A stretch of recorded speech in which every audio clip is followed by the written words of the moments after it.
Hello, children.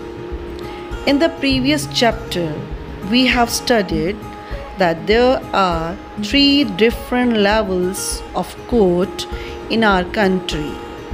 They are the Supreme Court, the High Courts, and the subordinate or district courts. We have also studied that we have two branches of legal system, that is criminal justice system and civil justice system.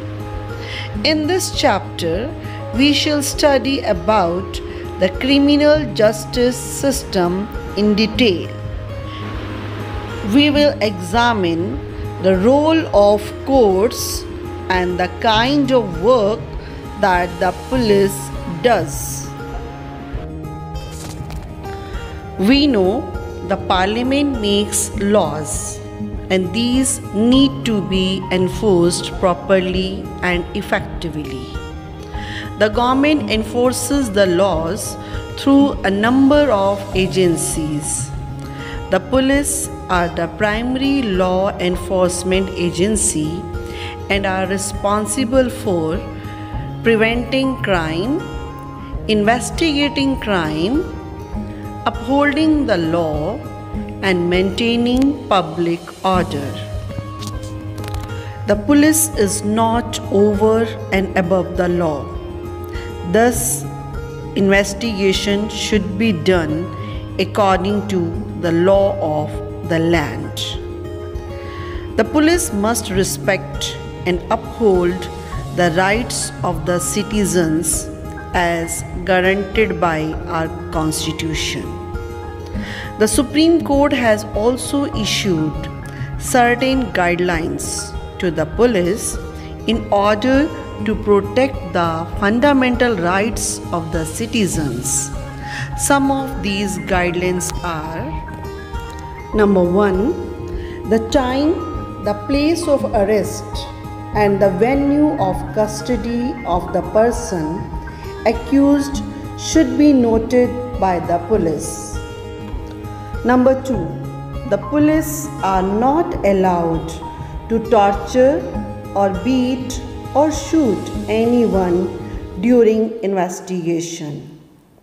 Number 3, the accused should be made aware of his rights immediately after the arrest. Number 4, if the relatives of the accused do not reside with him, then the police should inform the relatives through a legal aid organization. Article 22 of the Constitution and the criminal law guarantees to every arrested person some fundamental rights.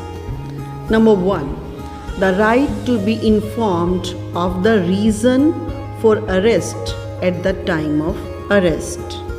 Number 2, the right to be presented before a magistrate within 24 hours of arrest. Number 3, the right not to be ill-treated or tortured during arrest or in custody.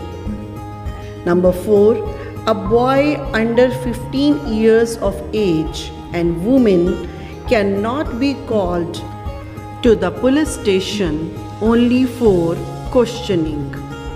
Number 5, confessions made in police custody cannot be used as evidence against the accused. Hierarchy of police officers.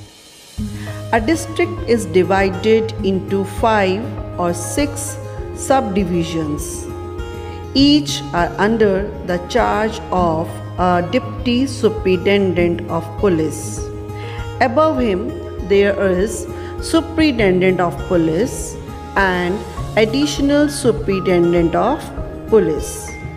There are about 10 police stations or thanas which are under the charge of an inspector of police, the sub-inspector, assistant sub-inspector head constable and constables work in each police station.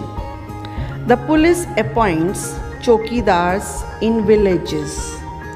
They help the police to detect crimes and arrest the culprits.